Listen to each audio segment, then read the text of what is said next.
Semangat pagi! Pada pertemuan keempat kita kali ini, kita akan melanjutkan perjalanan kita dalam memahami filsafat, yang merupakan salah satu disiplin ilmu paling fundamental dalam pemikiran manusia.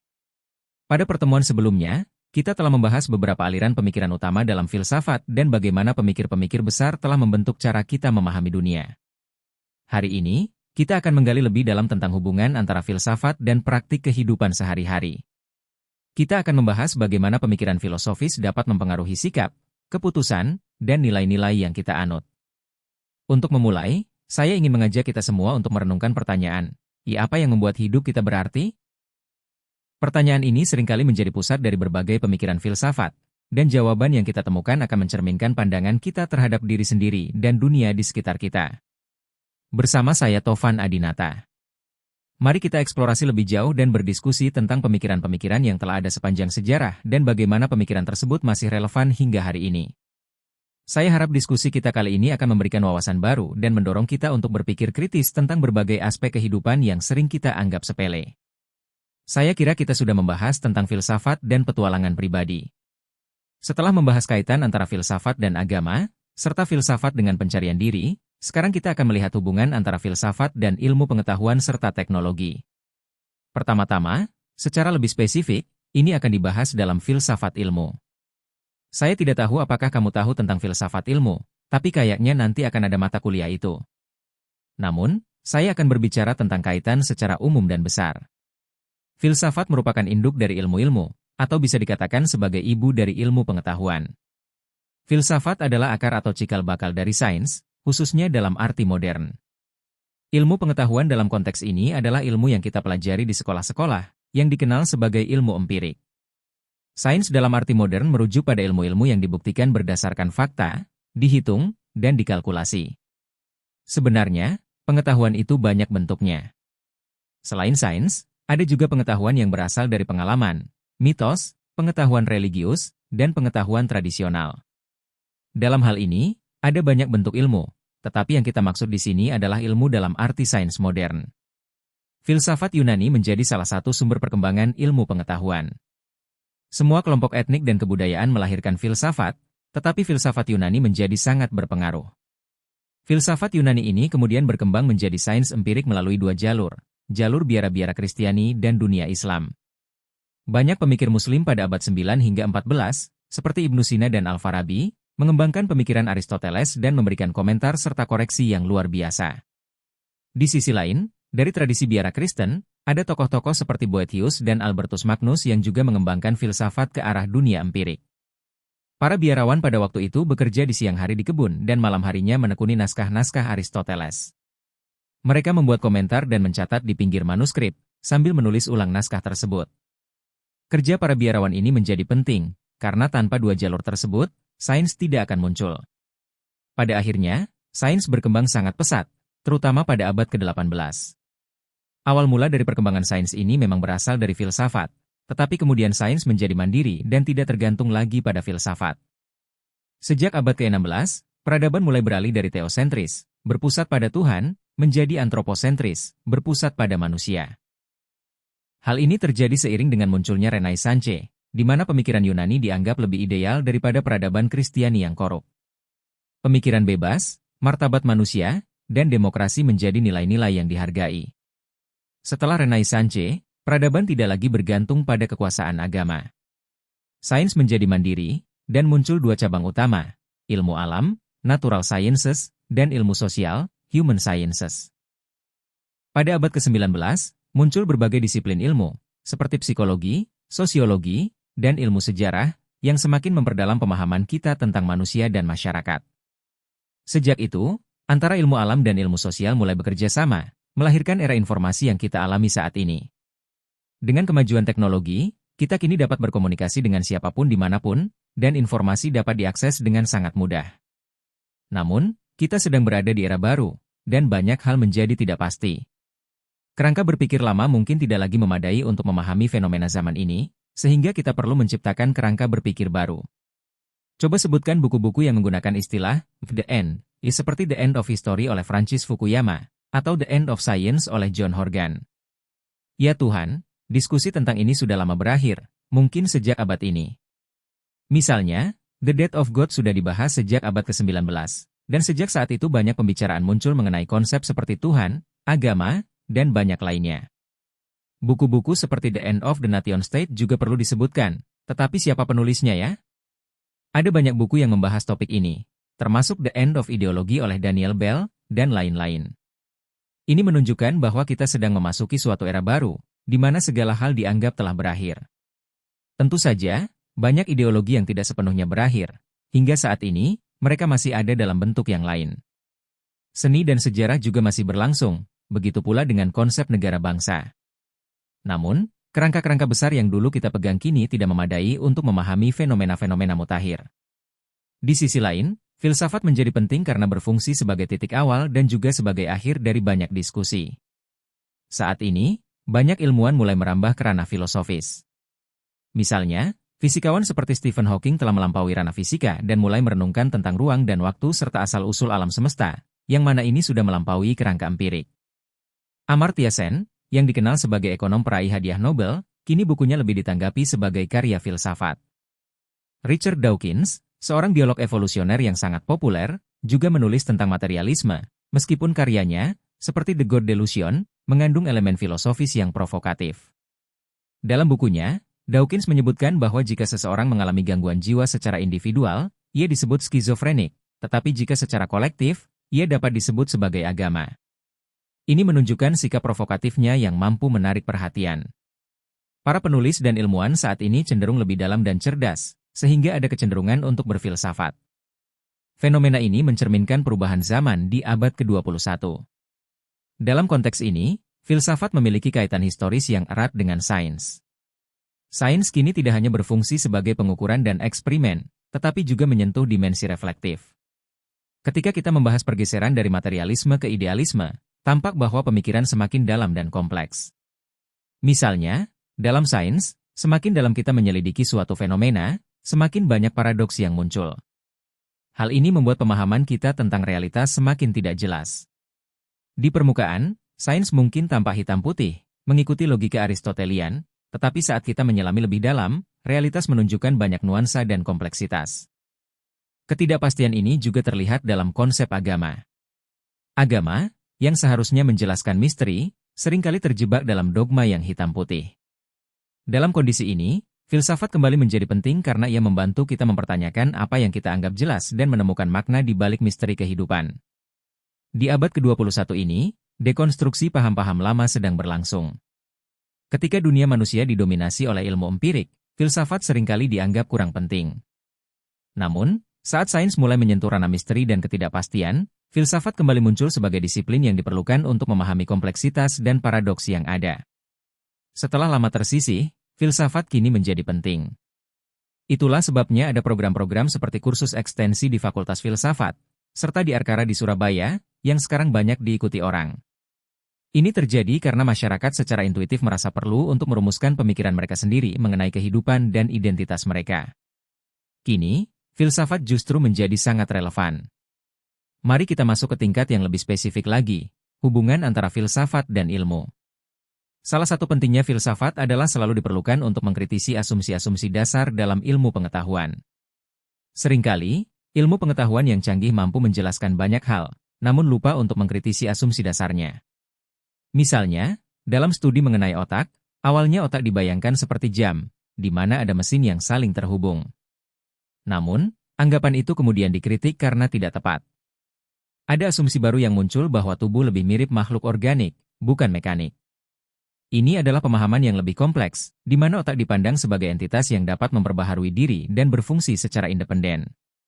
Namun, pandangan ini pun bisa dikritisi lebih lanjut, seperti analogi yang menyamakan otak dengan operator telepon yang menghubungkan berbagai saluran.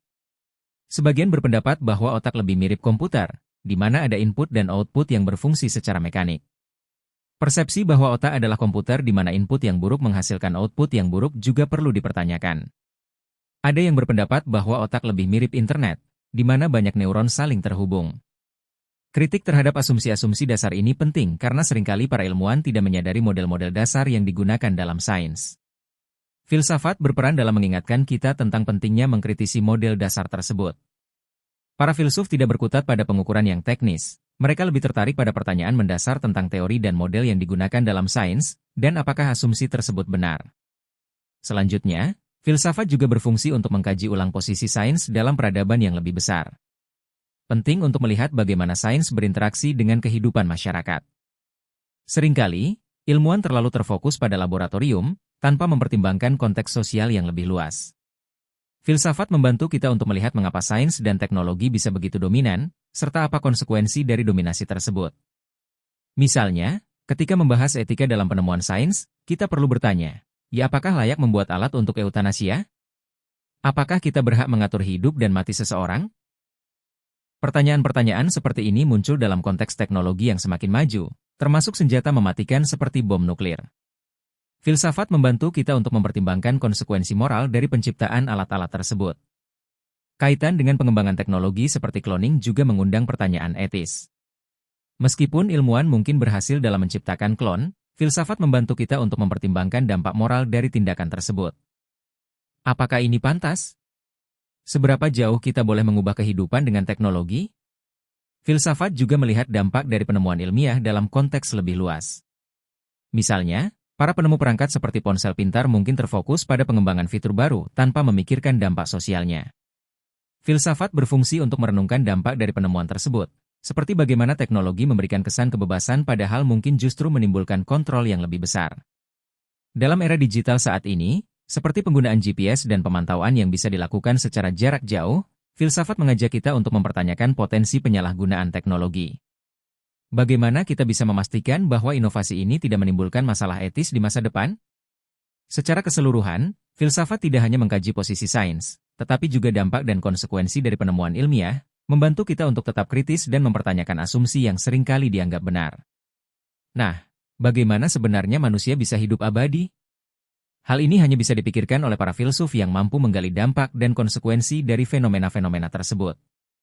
Saintis biasanya tidak sempat merenungkan hal-hal mendalam seperti itu. Perspektif mereka cenderung lebih operasional dan konkret. Misalnya, kritik-kritik yang muncul dari para pemikir neo-Marxis sangat jeli dalam melihat dampak dari kapitalisme dan teknologi. Ada beberapa tokoh yang bisa kita sebut, seperti Jacques Derrida, yang mencampurkan banyak pemikiran, termasuk teori kritis dari Frankfurt.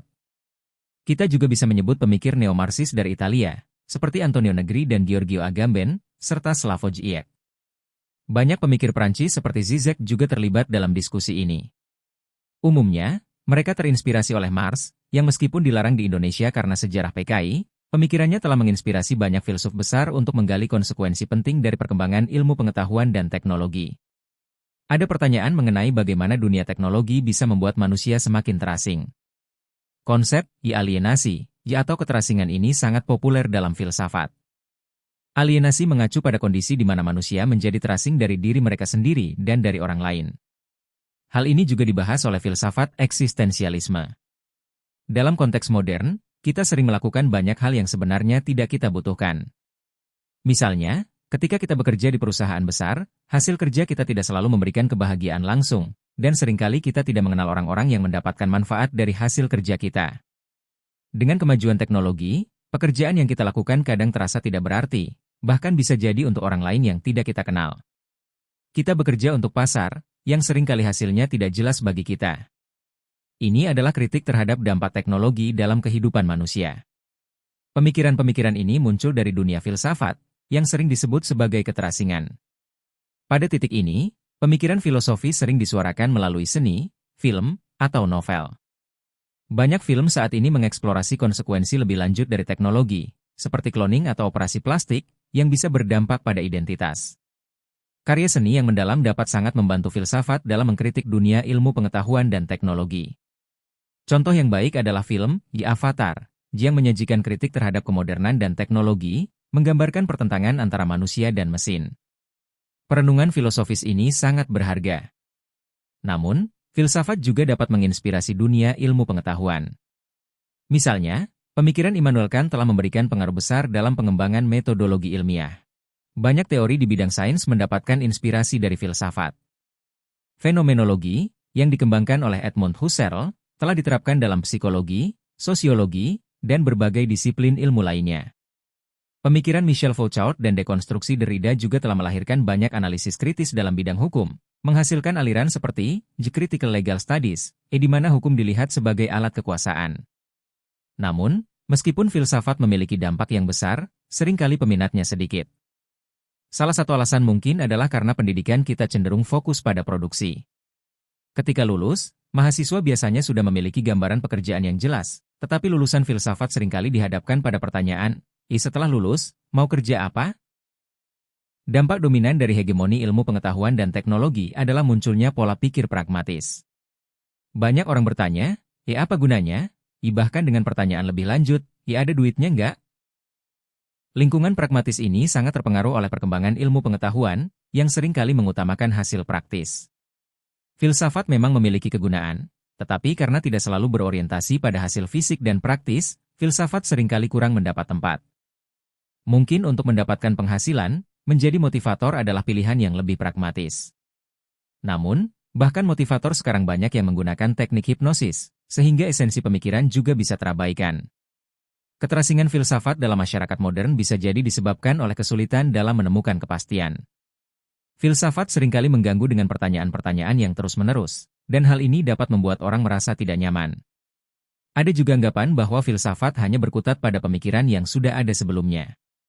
Dalam tradisi skolastik, belajar filsafat seringkali berarti mempelajari karya para filsuf sebelumnya, seperti Plato atau Aristoteles. Namun, penting untuk diingat bahwa persoalan-persoalan manusia yang telah dipikirkan ribuan tahun lalu tetap relevan. Meskipun kita merasa sudah memikirkan segalanya, tetap ada nilai dalam menggali pemikiran-pemikiran yang telah ada. Sejarah pemikiran telah melahirkan banyak teori yang canggih dan mendalam, sehingga kita tidak perlu merasa naif atau menganggap pemikiran kita sebagai hal yang baru. Filsafat adalah tradisi yang kaya dan berharga yang harus kita hargai. Wah, ini adalah persoalan mendasar yang sudah banyak dipikirkan oleh orang-orang, bahkan dengan cara yang canggih. Rasa hormat terhadap ilmu seperti itu bisa berdampak negatif, karena orang lantas berpikir bahwa belajar itu hanya berarti membuat catatan kaki tentang pemikir-pemikir besar. Sebenarnya, tidak seperti itu. Proses ini memang memerlukan waktu yang panjang. Seringkali, orang setelah meneliti masa lalu baru menemukan terobosan baru. Ada paradoks yang menarik dalam dunia filsafat. Mereka yang mempelajari hazanah masa lalu memiliki peluang besar untuk menciptakan inovasi baru. Ini yang telah melahirkan filsafat paling mutakhir hari ini, yang disebut postmodern. Pada zamannya, banyak pemikiran tidak dimengerti, tetapi mereka adalah filolog yang mengutak-atik hingga tingkat paling detail filsafat purba Yunani. Ada juga tokoh-tokoh yang telah menghasilkan pemikiran yang luar biasa, yang menjadi gelombang besar di dunia filsafat.